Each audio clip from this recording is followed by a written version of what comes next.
जय Hind students, welcome back again. This is Divyanshu Pandey और आज की इस क्लास का हमारा सबसे बिग अपडेट ये है कि भारत सरकार ने भारत के दूसरे chief of the defence staff के अपॉइंटमेंट को अपनी मंजूरी दे दी है। तो इस क्लास से हम जानेंगे कि भारत के नए सीडीएस कौन होंगे, इनकी वर्किंग स्ट्रक्चर क्या होता है, सीडीएस की फॉर्मेशन कब की गई थी और आपके एग्जामिनेशन में सीडीएस से रिलेटेड क्वेश्चन कैसे बन सकते हैं। तो चलिए शुरुआत करते हैं आज के इस क्लास की। तो जैसा कि हम सभी जान रहे हैं कि दिसंबर 2021 के बाद लगभग 8 महीने हो चुके हैं और अभी तक सीडीएस अपॉइंट नहीं हो पाया था, लेकिन भारत सरकार के द्वारा अब नए भारत के दूसरे chief of the defence staff की मंजूरी दे दी गई है और भारत के नए दूसरे chief of the defence staff lieutenant general Anil Chauhan होंगे, जो कि हमारे इंडियन आर्मी के वेटरन ऑफिसर रहे हैं। परम विशिष्ट सेवा मेडल, उत्तम युद्ध सेवा मेडल, अति विशिष्ट सेवा मेडल, सेना मेडल, विशिष्ट सेना मेडल, ये सभी सम्मान उनके पास हैं। इसके साथ ही साथ लेफ्टिनेंट जनरल अनिल चौहान जो कि अब सीडीएस बनेंगे, वो डिपार्टमेंट ऑफ मिलिट्री अफेयर्स के सेक्रेटरी भी रहेंगे। इनका सर्विस टेन्योर 40 इयर्स का रहा है, जहां पर इन्होंने डिफरेंट टेरेन में, वर्किंग स्ट्रक्चर में भारतीय थल सेना को अपनी सर्विस प्रोवाइड की है। ये आपके counter insurgency operation Jammu Kashmir और नॉर्थ ईस्ट इंडिया में डिप्लॉयड रहे हैं, जहां पर इनको अच्छा खासा काउंटर इंसर्जेंसी का एक्सपीरियंस हासिल है। इनका जन्म 18 मई 1961 को हुआ था और ये 11th गोरखा राइफल से बिलोंग करते हैं। इससे पहले जनरल बिपिन रावत भी गोरखा राइफल से आते थे और दूसरा भी जो हमको सीडीएस मिला हुआ है वो भी आपके गोरखा राइफल से आता है। 1981 को इन्होंने इंडियन आर्मी को आपका ज्वाइन किया। इन्होंने एनडीए और आईएमए दोनों ही ट्रेनिंग इंस्टीट्यूट से आपकी ट्रेनिंग प्राप्त की है। जब ये मेजर जनरल के आपके पोस्ट पर थे तो इन्होंने इन्फेंट्री डिवीजन बारामूला सेक्टर जो कि नॉर्दर्न कमांड के अंतर्गत आता है, वहां पर इन्होंने ऑपरेट किया था और वहां के ये हेड थे। साथ ही साथ नॉर्थ ईस्ट में काफी इनका लंबा टेन्योर रहा है। General officer commanding in chief eastern command के ये रहे थे 2019 से लेकर 2021 तक और सितंबर 2021 में इनकी रिटायरमेंट हुई थी। अगर हम बात करें chief of the defence staff के बारे में, तो हम सभी जानते हैं कि जब chief of the defence staff का पोस्ट आपका क्रिएट किया गया था तो उसी के साथ डिपार्टमेंट ऑफ मिलिट्री अफेयर्स का भी पोस्ट क्रिएट किया गया था, जिसमें जो सीडीएस होता है वो इसका सेक्रेटरी रहता है। और लेफ्टिनेंट जनरल अनिल चौहान की बात करें तो ये आपके इंडियन आर्मी के सबसे top most post director general of military operations, जिसको हम डीजीएमओ कहते हैं, उसके पद पर भी ये अपॉइंट रहे थे। इसके अलावा इनके 40 साल के लंबे सर्विस टेन्योर को देखते हुए भारत सरकार के द्वारा इनको परम विशिष्ट सेवा मेडल, उत्तम युद्ध सेवा मेडल, अति विशिष्ट सेवा मेडल, सेना मेडल, विशिष्ट सेवा मेडल जैसे अनेकों आपके मेडल्स दिए गए हैं।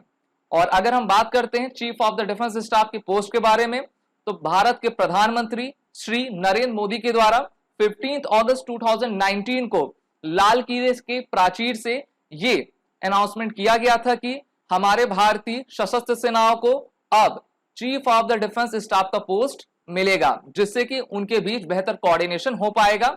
Chief of the defence staff एक 4 स्टार जनरल की रैंक होती है, जिसका सैलरी पैकेज आपके सर्विस चीफ्स यानी कि इंडियन आर्मी, इंडियन एयरफोर्स और इंडियन नेवी के सर्विस चीफ्स के इक्विवेलेंट रहता है। ये डिपार्टमेंट ऑफ मिलिट्री अफेयर्स के हेड होते हैं, यानी कि सेक्रेटरी के पद पर ये होते हैं। 1999 में अगर हम इसकी हिस्ट्री देखें सीडीएस की, तो 1999 में के सुब्रमण्यम की अध्यक्षता में एक आपकी कमेटी गठित की गई थी, जिसमें उन्होंने रिकमेंडेशन दी थी कि भारतीय सेनाओं को chief of the defence staff का पद चाहिए। साथ ही साथ इन्होंने ये भी रिकमेंड किया था कि भारत को हायर डिफेंस ऑर्गेनाइजेशन का डिपार्टमेंट चाहिए। इसके बाद से भारत सरकार ने इस पर वर्क किया। और अगर हम अन्य देशों को देख लें जहां पर आपका सीडीएस का पद होता है, तो वे कुछ इस प्रकार से हैं, जैसे Italy, France, America, China, Canada, Japan और अन्य तमाम देश। इसके अलावा जो हमारी सीडीएस की पोस्ट होती है वो आपके आर्म फोर्सेस और सिविल सर्विसेज के बीच कोऑर्डिनेशन इस्टेब्लिश करती है, जिससे कि सिविल और मिलिट्री कोऑर्डिनेशन को देखते हुए नेशनल हायर डिफेंस ऑर्गेनाइजेशन में बेहतर तरीके से भूमिका आपकी निभाई जा सके। सीडीएस का मुख्य कार्य यह होता है कि वो joint planning, operations, procurement, logistic इन सभी पर अपनी निगाह बनाए रखे और बेहतरीन तरीके से हमारे आर्म फोर्सेस को रन करवा पाए। 24 दिसंबर 2019 को कैबिनेट कमेटी ऑन सिक्योरिटी, जिसको हेड भारत के प्रधानमंत्री के द्वारा किया जाता है, उन्होंने ये डिसीजन लिया कि अब भारत में नए chief of the defence staff post का क्रिएशन होगा, साथ ही साथ डीएमए की स्थापना भी करवाई जाएगी। और इसलिए 31 दिसंबर 2019 को जनरल बिपिन रावत, जो कि इंडियन आर्मी के पूर्व chief of the army staff थे, उनको भारत का पहला chief of the defence staff बनाया गया।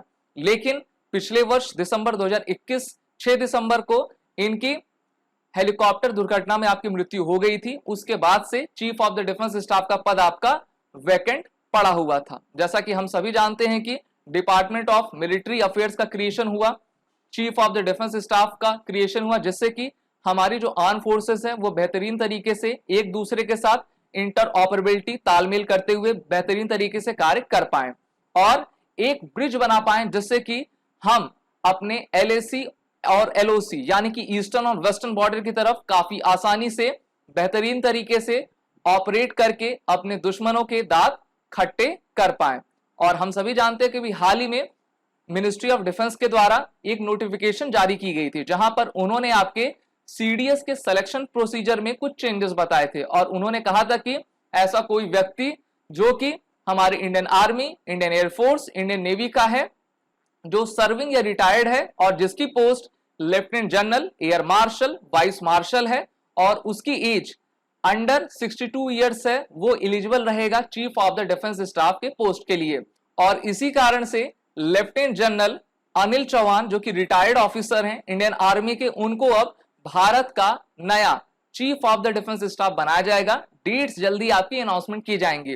तो इसलिए एसएसबी क्रैक एग्जाम की पूरी टीम की तरफ से हमारे नए सीडीएस को हम वेलकम करते हैं कि वो हमारे भारतीय सेनाओं को और हमारी भारतीय सीमाओं को और भी सशक्त और मजबूत करेंगे। अपने एसएसबी इंटरव्यू की प्रिपरेशन को करने के लिए आप सभी defence aspirant SSB crack exam के इंटरव्यू ऑनलाइन कोर्स में इनरोल हो सकते हैं, जहां पर आपको 1 ईयर का फुल एक्सेस मिलता है। ऐसे स्टूडेंट जो कि हमारे रिटन कोर्सेज में इनरोल होना चाहते हैं, उनके लिए NDA, CDS, MNS, territorial army और भी तमाम आपके कोर्स अवेलेबल हैं, जहां पर सभी कोर्सेज के फुल फ्लेज बंडल्स और उनके टेस्ट सीरीज हम प्रोवाइड करते हैं आपको। जय Hind and best of luck.